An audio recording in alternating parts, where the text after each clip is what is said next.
Sudhakar onto the stage.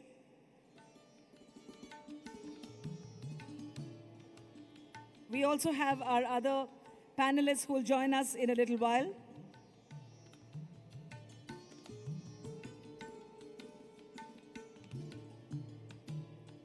I'm going to make the names, announce these names. The chairman and founder, Narayana Health, Dr. Devi Shetty is going to be with us. Commissioner, Health and Family Welfare Department for Government of Karnataka, Shri. Dr. Soumya Swaminathan, Chief Scientist, WHO. She will be joining us virtually for this talk and session. And the session will be moderated by the founder of ThePrint, Shri Shekhar Gupta, in just a couple of minutes.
I'd request all the guests to please take your seats. We are about to start the session. I'd like to remind our audience that the session presently is on transformation of healthcare. That's the segment we are looking at. I'd like to invite now the Honorable Minister for Health and Family Welfare and Medical Education for the Government of Karnataka, Dr. Sudhakar, onto the stage. Sachivarige swagatavanna korona. I request everyone to energize this auditorium with a round of applause. There have been very thought-provoking sessions in the beginning. We also have the chairman and founder, Narayana Health, Dr. Devi Shetty, with us joining the panel. Namaskara, Swagata, Dr. Sudhakar. Also the Health and Family Welfare. We are going to be having one chief panelist joining us virtually, Dr. Soumya Swaminathan, Chief Scientist, World Health Organization. And the session will be moderated by the founder of ThePrint, Shri Shekhar Gupta. It's over to you, Shekhar.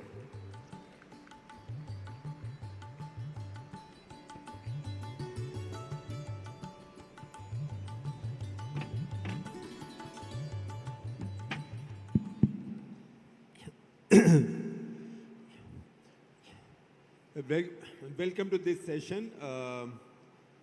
In West Karnataka, healthcare, in conventional wisdom goes that healthcare and investments, business, entrepreneurship, etc. don't go all together. But they always did, and they always will, and they do. And what the pandemic has taught us is that it's not a question of whether you need capacities, healthcare capacities, in the public sector, government sector, or the private sector.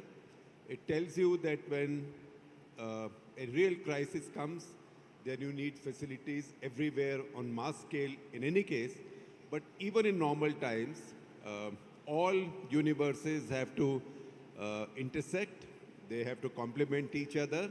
And there will be various choices for various categories, economic categories, social categories, and various disease categories. The other thing that the pandemic has done is that I know that many of you in this audience, and Dr. Shetty for sure, have experience of medical education. The minister handles and leads medical education in a state known for its educational facilities. That public health in particular has always been seen to be not the top priority for medical graduates. That is, if you don't get in anywhere else, because you make money maybe in cardiac surgery, maybe neurosurgery, maybe in so many areas, but not really in public health.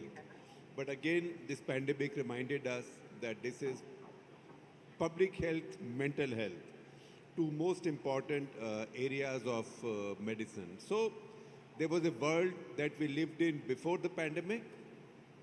There is a world that we are living in now, and that is the world after the pandemic.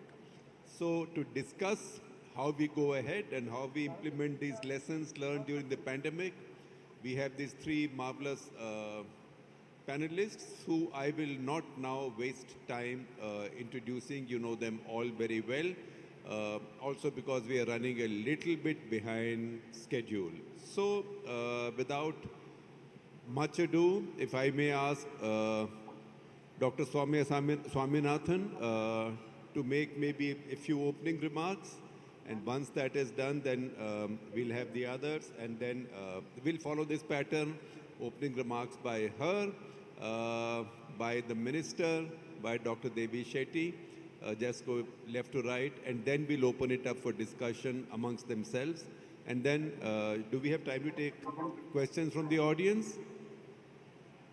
Yeah, okay, all right. So, Dr. Swaminathan, please, and we apologize to you that we are a little bit late. Usually, I'm the usual suspect, so I am the default guilty party. Even if I'm not the guilty party, I'm happy to take the blame. Ma'am, sit back. Sit back a bit. Great, ma'am. Thank you.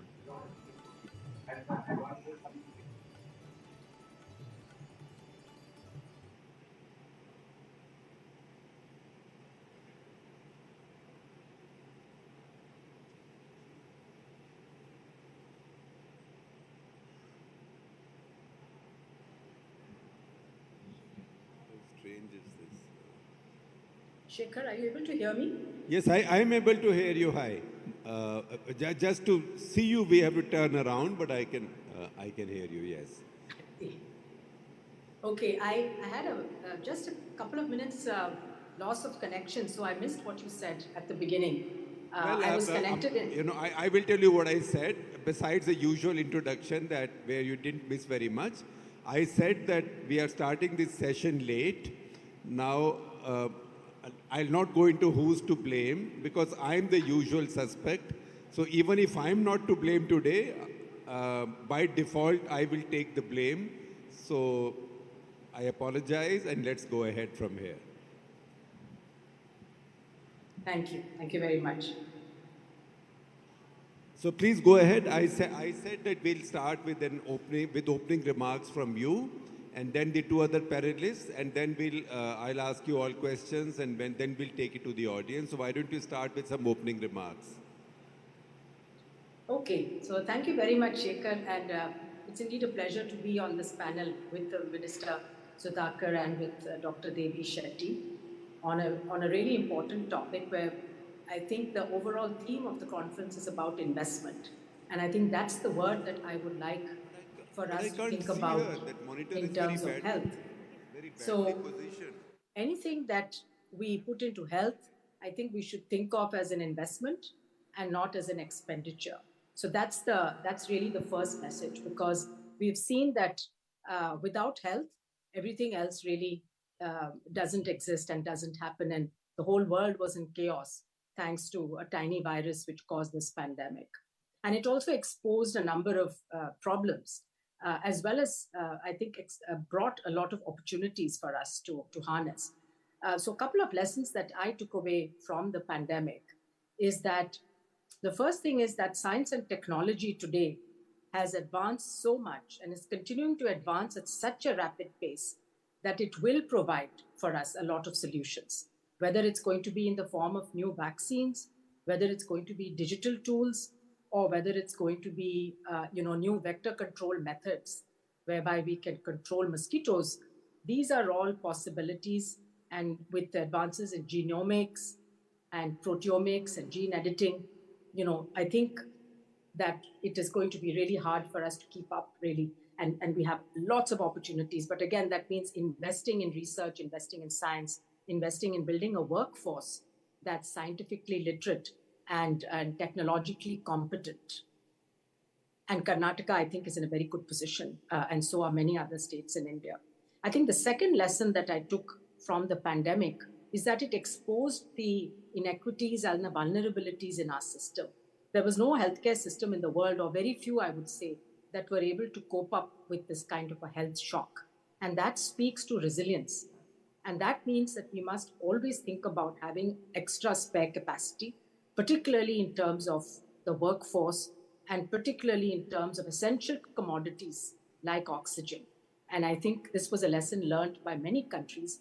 And even though something as basic as oxygen that saves lives from pneumonia and wasn't just essential for COVID, it was COVID exposed that the gaps in oxygen access actually resulted in a preventable loss of lives. And so for investing in the access to supplies, vaccines, medicines, essential commodities, and not to forget diagnostics at the primary healthcare level as well as at other levels is going to be very important. And third lesson is that the underlying health status of the population, as well as the inequities within societies, between countries and within countries, accounted for most of the excess mortality that we saw. So, for instance, even in countries that have a relatively young population, people with underlying illnesses, chronic diseases like diabetes or hypertension or obesity were the ones who suffered.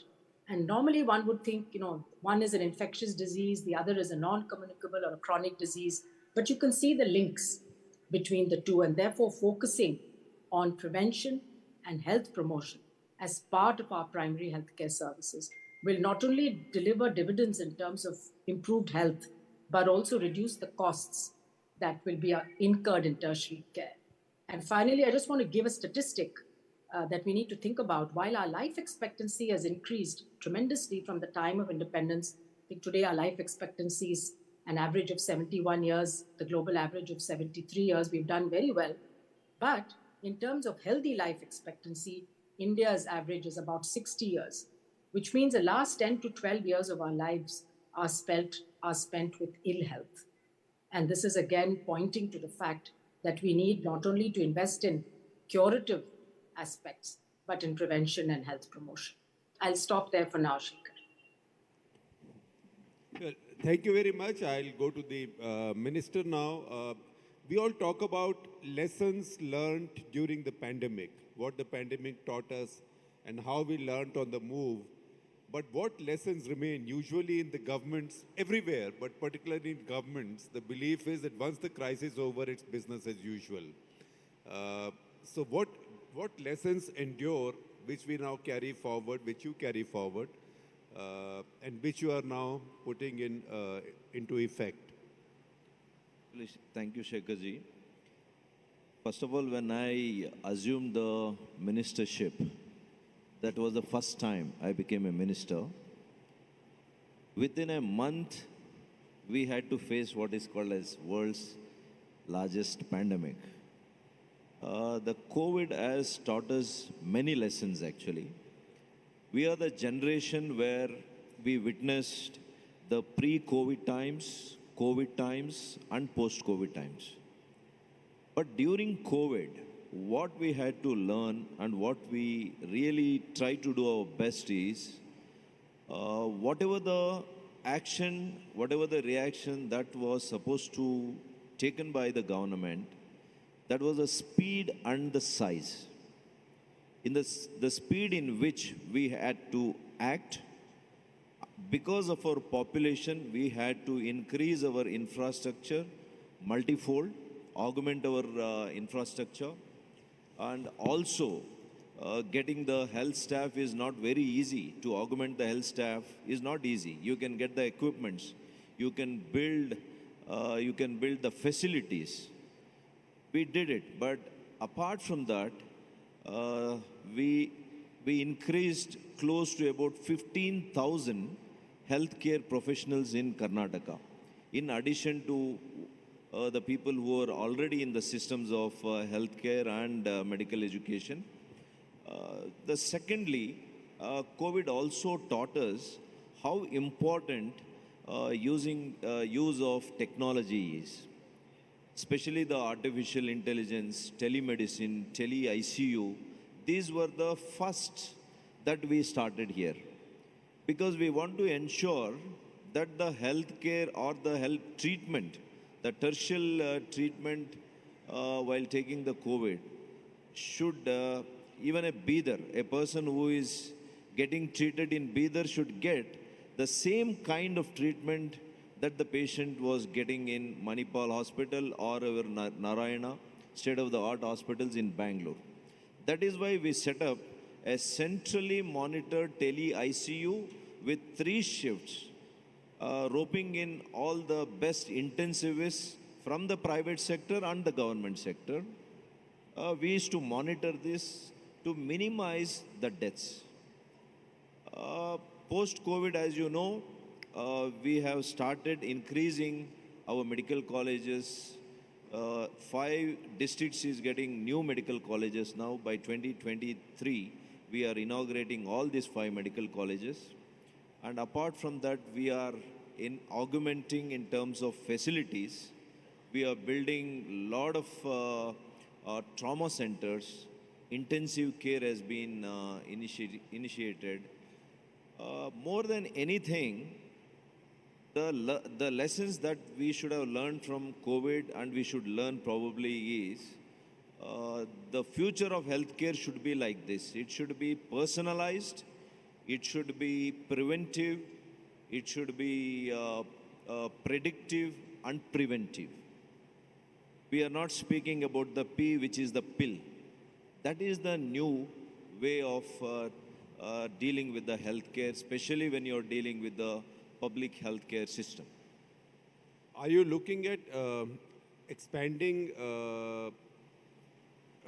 capacities in some specific areas? Absolutely. The challenge or the healthcare deficiencies, as we all know that, uh, there used to be a disparity between A and B cities, rural areas and urban components. Even today, though we have met the required doctors population ratio as WHO's recommendation, in fact, Karnataka has bettered it. We have one doctor for every 800 odd people in Karnataka. But when These are real doctors. these are real doctors, because I am including even Ayush doctors as well, along with the allopathic doctors. If you are considering only allopathic doctors, then we have one doctor for every 950 population. So the disparity is that even today, even after having so many doctors, whether we have a doctor in the remote areas, no. This is the disparity. Whether a remote area, a person, a villager is getting access to the global standards of healthcare, no. These are the challenges that we have to really face. And that is why our Honorable Chief Minister Bommai for the first time during his budget this year, he has called what is termed as aspirational districts. So we are investing more in aspirational districts and aspirational taluks, where there is not enough healthcare facilities, right from primary to tertiary. We are trying to augment the systems there in the very required, demanding areas. Dr. Shetty, besides your thoughts, let me also pose two more questions that come from what our two earlier speakers have said. One, this was a virus that told us that there were some things that hit you which didn't care what your economic status was. So whether you were rich or poor, whether you went to the most expensive hospital or just found a neighborhood doctor with 2 beds and oxygen and steroid, you got pretty much the same health care. So what lessons do you take forward from this going ahead? Because you are somebody who's worked in both areas, who's worked in the pure corporate area as well as the pure sort of philanthropic mass area, not exactly philanthropic, but mass area, affordable, very affordable. So what does the pandemic teach us that changes or that modifies our plans and thinking going ahead? And second, after what the minister said, it's one thing to have a doctor per 800 people, but how good are these doctors? What all can these doctors do? How much can a doctor do without some facilities and some care like nursing, path labs, things like that? Thank you, Shekhar. Thanks a lot. Thank you. I think we can take this one. Thanks, Shekhar. Thank you so much. I would, first of all, I would like to thank our Honorable Health Minister for the way he has led the state by getting both private and the public sector together to fight this most difficult period of our life. It wasn't easy, and he has, with his dynamic leadership, he has played a role. Are we audible to all of you? Yeah, carry on, sir. Yeah. The second thing about we discuss, when you are speaking, it wasn't audible. I guess why you're indirectly asking me why the Indian mortality of COVID was less compared to the what was projected by various international agencies. Am I right, Shekhar? Is that the question you asked me? But I'm not able to hear you. Yeah, there is a problem. Yes, yes. Yeah. So essentially how India has done well in... So I will explain to you, Dr. Shetty and I were having a little conversation here about COVID deaths. And he has a view on why India's average COVID deaths might have been lower than in Western countries. So he's explaining why. See, lot of international reports mention exaggerating the COVID death in India, saying that Indian government has undermined the numbers. But my impression, along with all the senior doctors, is that India has done extremely well in controlling the number of deaths, mainly because of the nature of the disease. COVID disease as such, whether in England or in Europe or in India, required only two types of treatment. That is, when diagnosis, you don't need fancy labs, because during the COVID crisis, if somebody has high fever with difficulty in breathing, it is understood without chest X-ray also it is COVID. Now, what is the treatment in England? The treatment in England is oxygen and steroids. And that's all made all the difference in all these expensive injections you gave. We don't know whether it really made an impact. Now, this is available in each and every nook and corner of our country. You drive on any highway, every few kilometers, you find a hospital where they have oxygen, where they have steroids. So most of the COVID patients didn't treat in our hospitals in Bangalore. They were treated in 30-bed, 10-bed, 5-bed nursing homes. That is the reason why we brought down the mortality. And in Western country, they didn't have the privilege because of the zoning system where number of beds are restricted. Whereas a 30-bed nursing home can easily add another 20 beds by borrowing some beds from the neighbor, and he could give oxygen and the steroid. This is what it is. Now, Shekhar, I do not wish to talk about the past. Now, there is an impending crisis waiting to hit this country. That is the shortage of nurses. All over the world, there is shortage of nurses before COVID. After COVID, nearly 10 to 20% of the active nurses in US and Europe, all the developed countries, retired. They don't want to be nurses anymore because the stress of job is so much. They decided not to be nurses. Now, these countries cannot go on because in US, nurses' salary has gone up 3-4 times. It is unsustainable. So first thing they will do is to look at country like India, and all we need is 10% of our active nurses to leave our hospital. And all these nurses will emigrate, are not the nurses working in the government hospital. Government hospital nurses will never leave. It is a private sector hospital where 60 to 70% of the patients are treated. And that will have a massive impact because as a senior doctor, I can tell you, in a hospital who takes care of the patient is not doctors, it is the nurses. Now, do we have an option? We have a phenomenal option which we can implement right away. Since the Honorable Health Minister is here, let me tell you how we can address. All we have to do is to ask all the hospitals with over 100 beds to start a nursing college with the intake of 50 or 100 students based on the number of beds. A 500-bed hospital may take 100 nurses.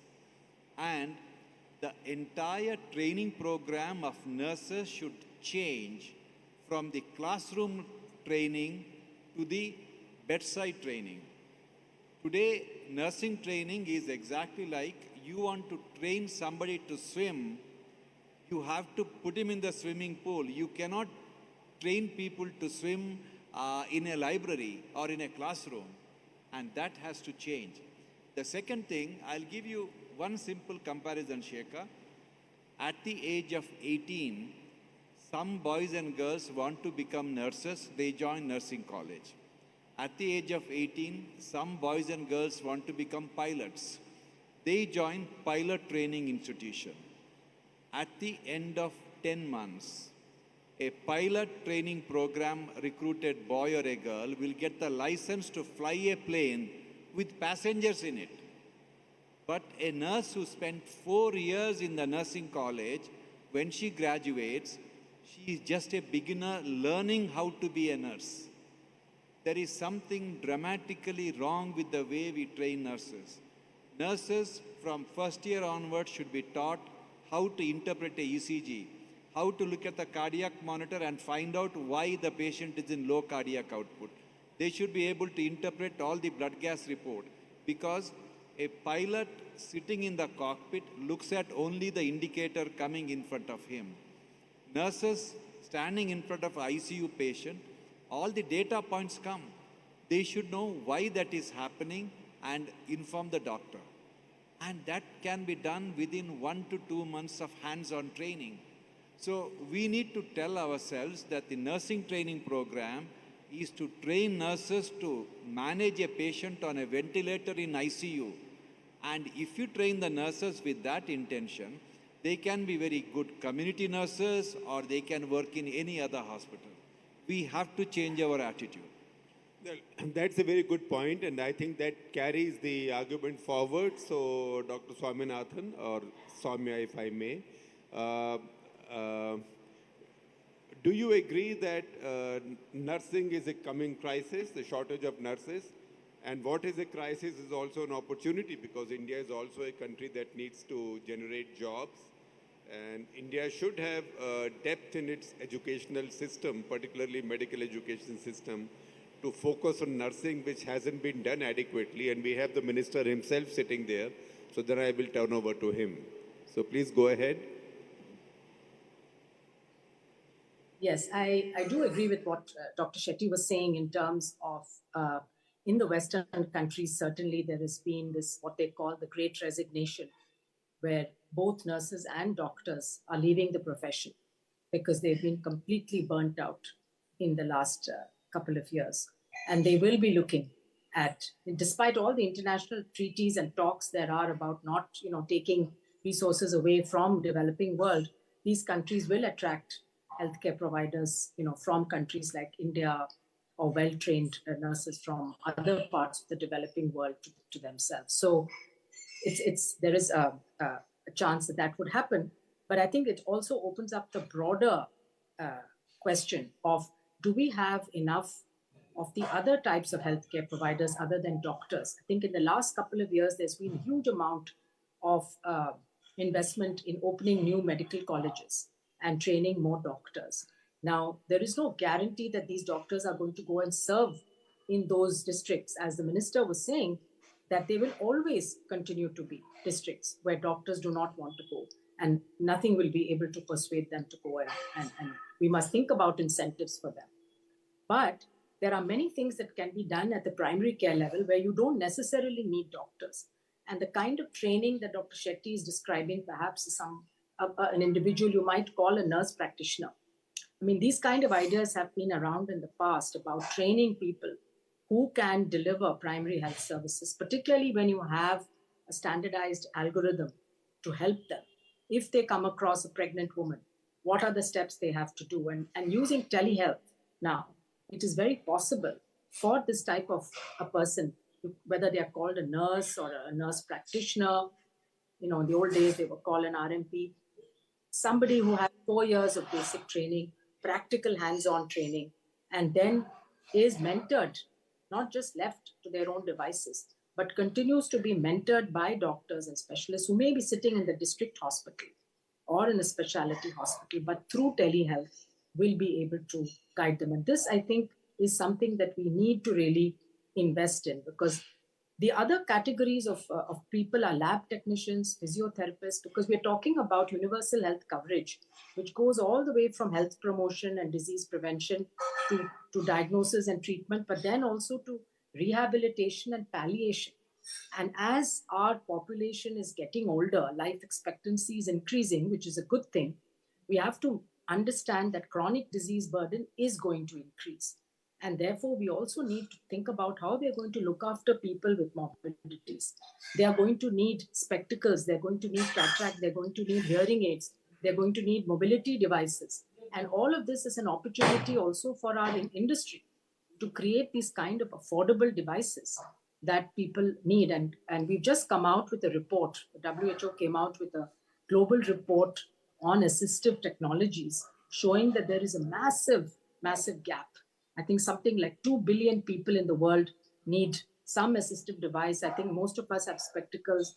or you need a walking stick at some point of your life, of course, apart from the knees and joints that are replaced, cardiac stents and so on. But just simple things like a walking stick or a hearing aid or a spectacle or an intraocular lens is not available to a lot of people around the world. So here's an investment opportunity to manufacture assistive devices, not only for India, but for the world, which are high quality and affordable, but also inbuilt into the system these accessibility provisions. And I think the last thing I want to say here is that, we focus a lot on inputs and processes. We need to start measuring outcomes as well.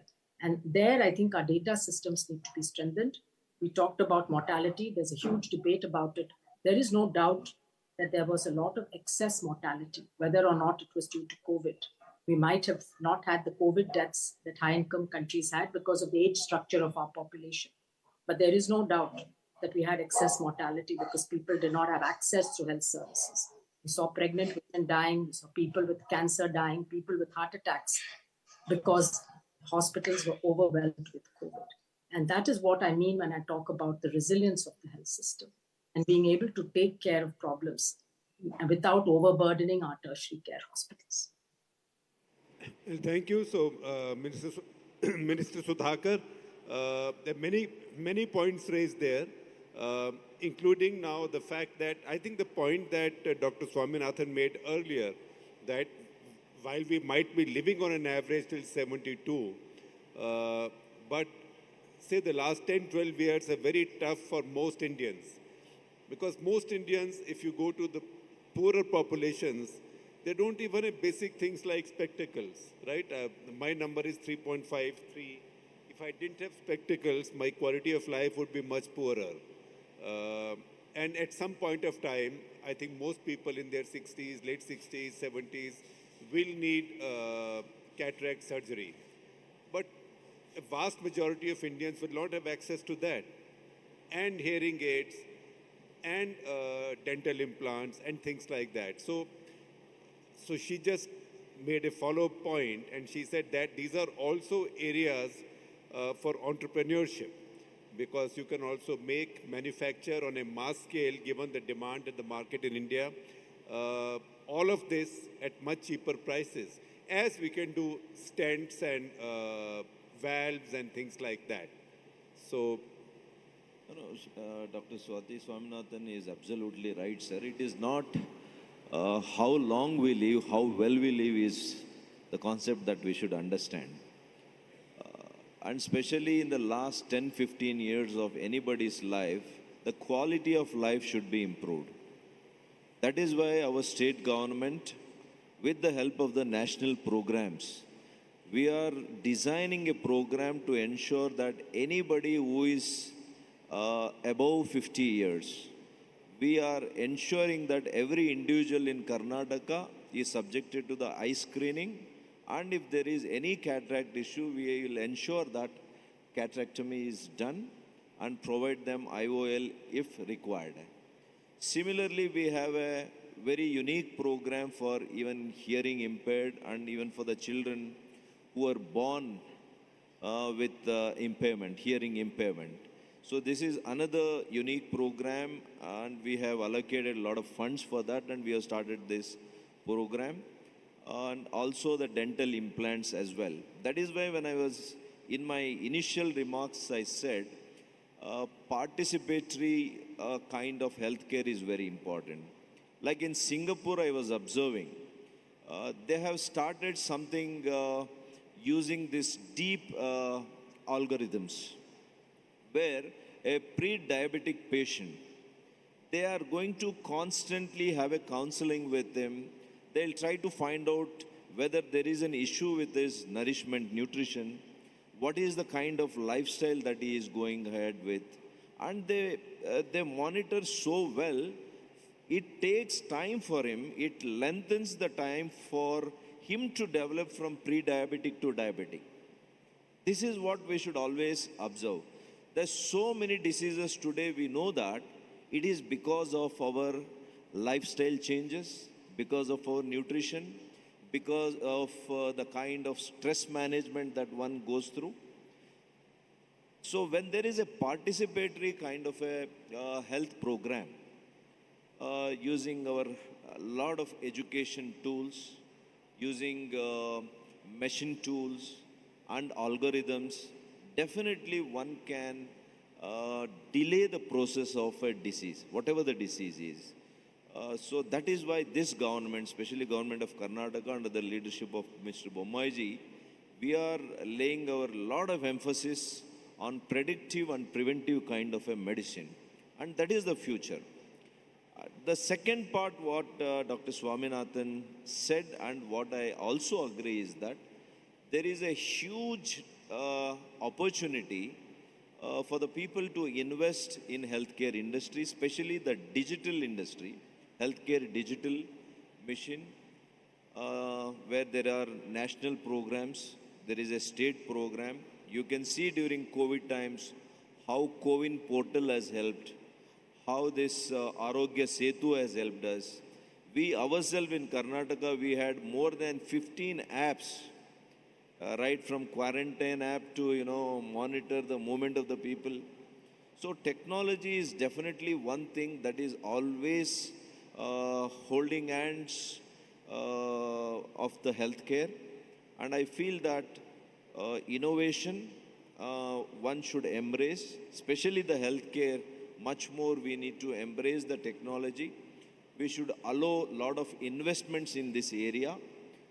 And more than availability and accessibility, we should also concentrate on the affordability aspect. Because the majority of the population today, of course, they can't afford.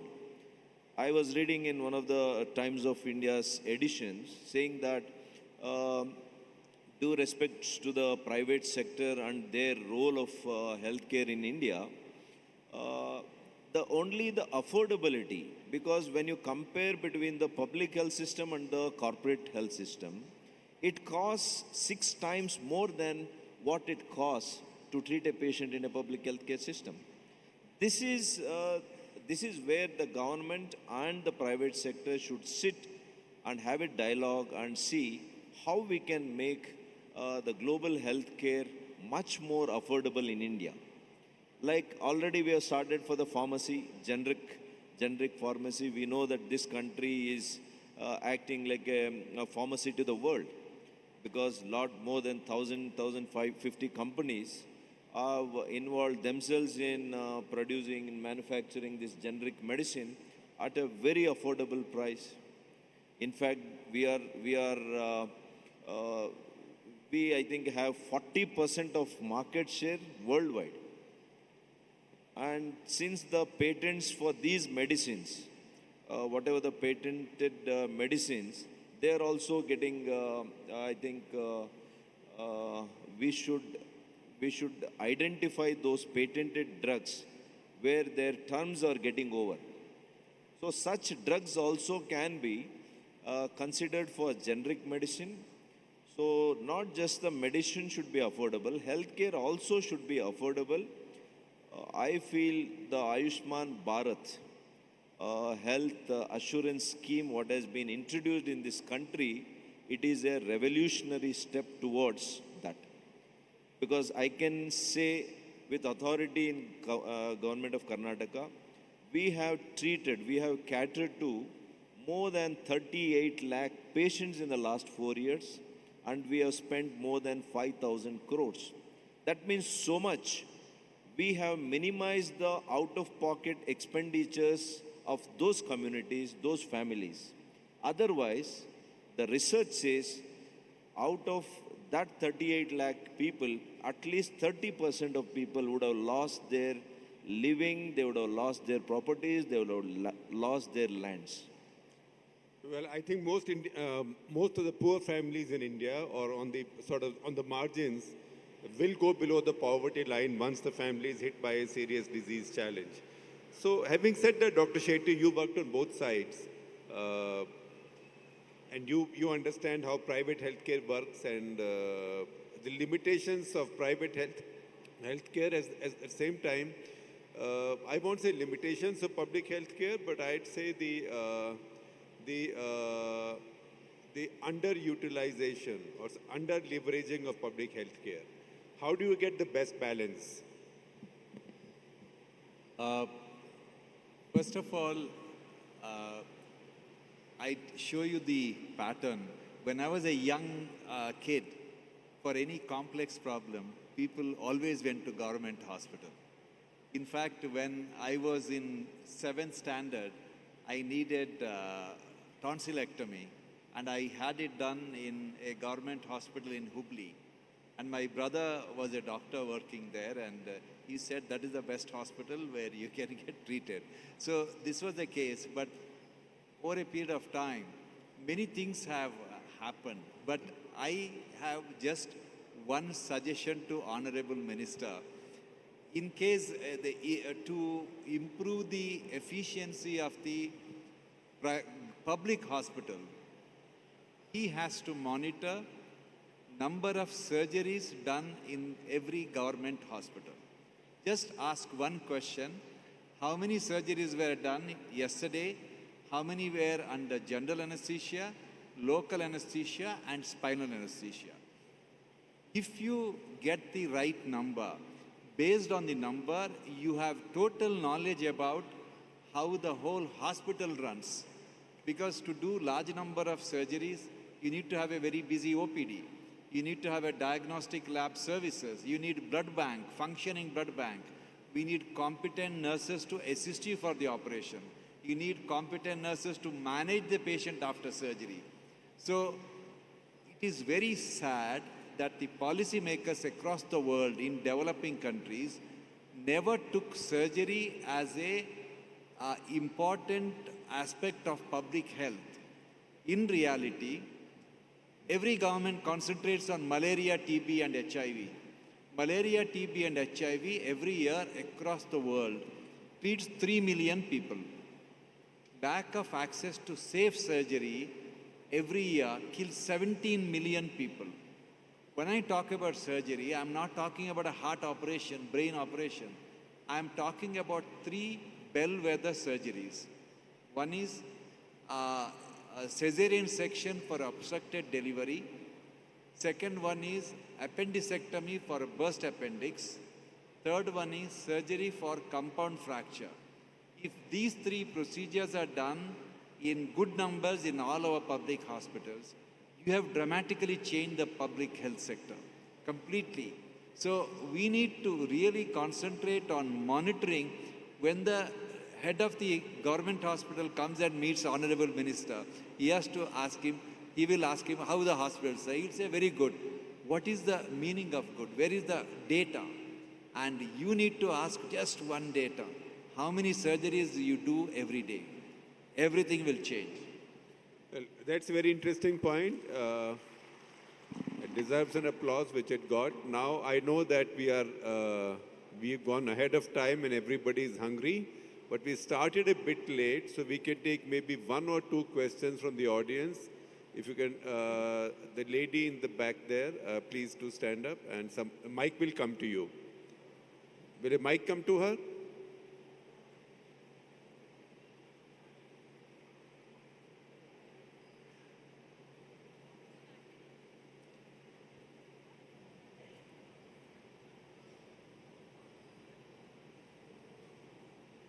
I can give you a mic.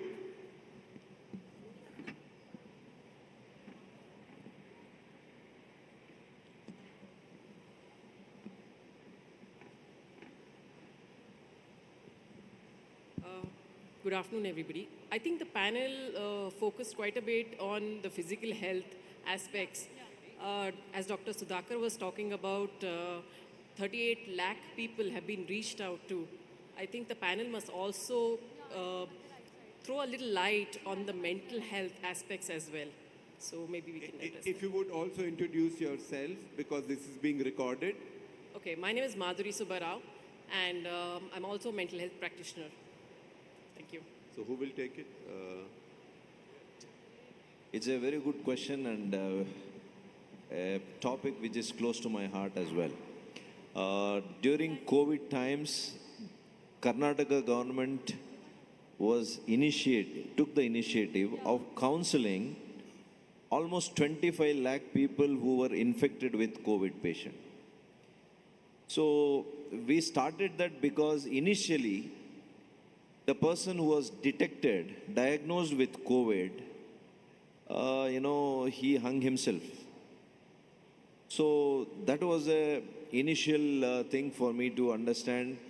People are going through mental trauma and we need to counsel that this is like any other infection, this has a treatment, and we wanted to give them the reassurance.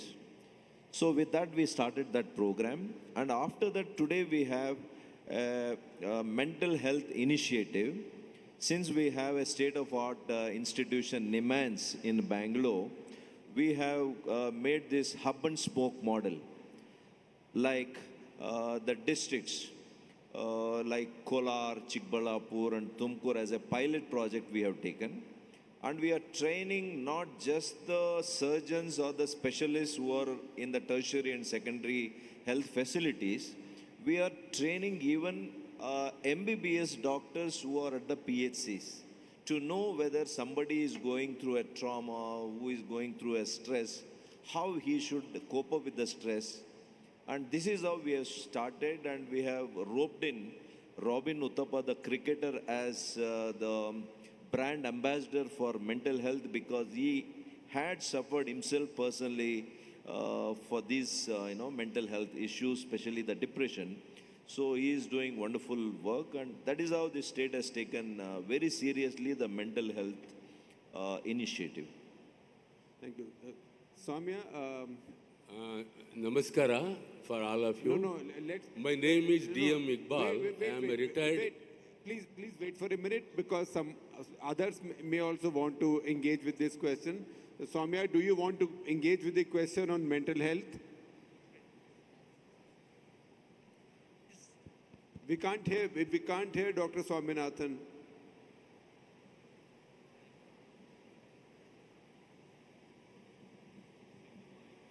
Can you hear me now? Yes, yeah, absolutely, yes. Okay.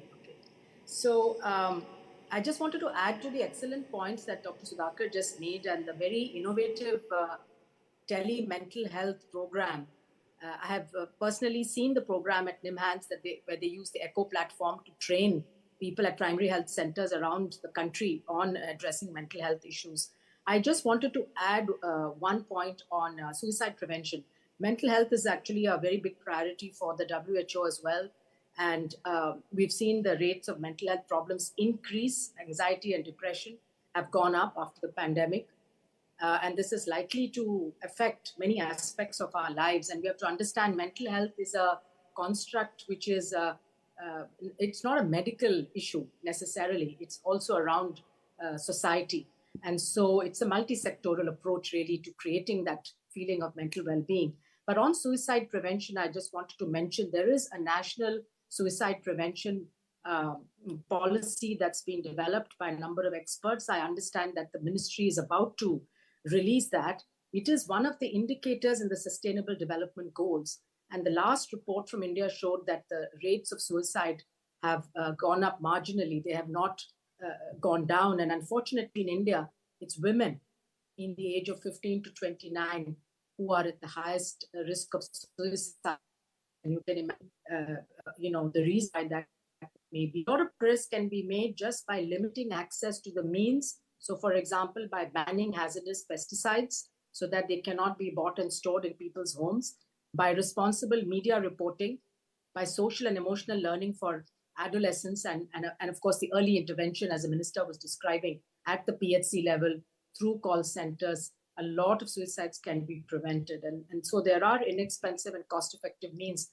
But one of the important ones is restricting access to the means. In the US, they talk about restricting access to firearms because of the high rates of homicide. But in India, just simple intervention and it's been tried in a few districts in Tamil Nadu, where you don't allow people to store pesticides. Even if farmers are using it, it's kept in a community pesticide store, which is under lock and key, and then you go and access it when you need it for your farms. But if it's at home, then this impulse of somebody just wanting to drink it, leads to a lot of preventable suicides. Just wanted to make that additional point.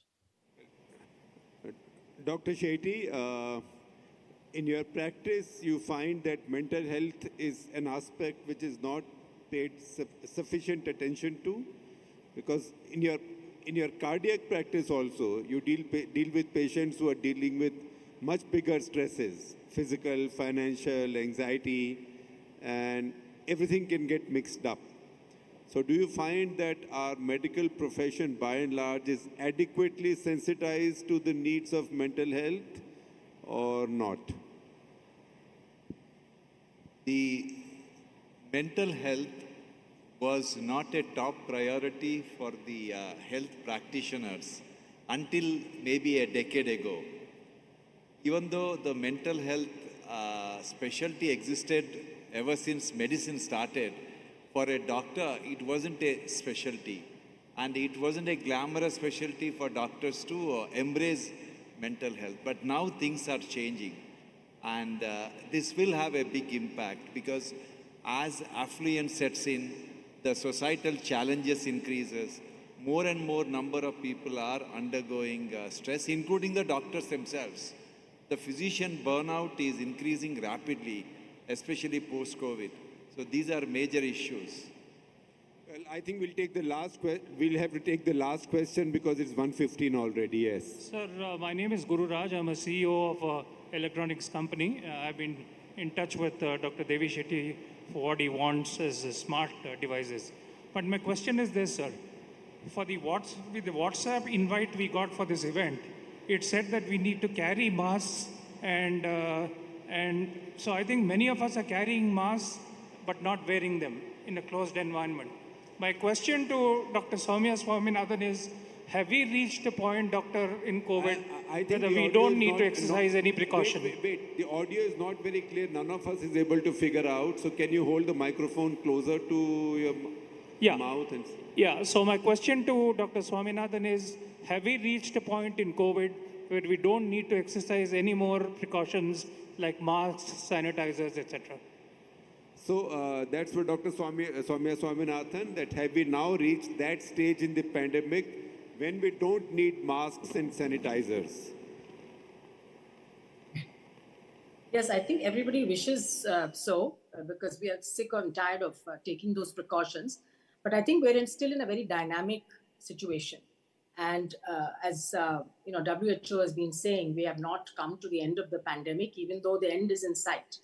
And what is happening is that we're still seeing these variants of SARS-CoV-2, particularly Omicron, circulating. It keeps on evolving and changing. And every time a virus evolves, it tries to make itself more transmissible. And so we're seeing even today, more transmissible variants.